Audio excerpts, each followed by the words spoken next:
The indictment of Dennis Hastert has been a very strange story for the media to deal with. For one thing, the indictment itself just talks about money transfers and lying to the FBI, but the former speaker has not said a word about this. We haven't heard from his lawyer. And the thing that's at the heart of the case, the reason that he was withdrawing or planned to withdraw $3.5 million was to pay somebody off to keep a secret, but the indictment doesn't say what that secret was. The leaks have told us, of course, that it has to do with when Hastert was a high school teacher and wrestling coach, and allegations that he sexually abused one or more students.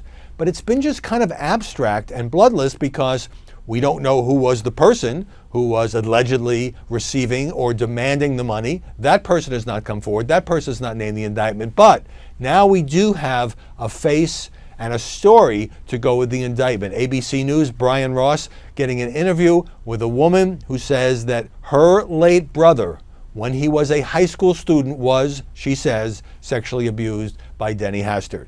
And the emotion in which she spoke to the network and talked about how basically this had ruined her late brother's life. Of course, we don't get to hear from him. He died from AIDS in 1995, but how this happened repeatedly, how he told her about it, how she confronted Hastert at her brother's funeral, and he just looked at her and she told him that the secret was not going to die with her brother.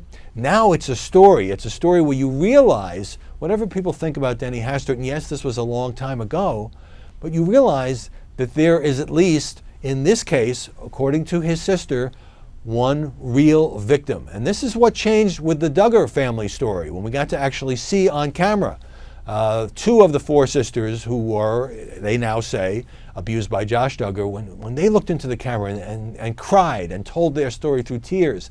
Then journalists, people at home watching this, reading about this, view the story very differently. And the irony of this woman's story is that she says that 9 years ago, she tried to get the media interested. She went to ABC, she went to at least one other news organization to say that the guy who rose to power as the Speaker of the House in Washington, D.C., had in fact, when he was a teacher, had in fact abused her brother as a high school student. But Hastert denied it, and who was going to believe the story? She didn't have any voicemails or documents or photos. Nobody can go with that story, a story with that level of allegation without absolute proof.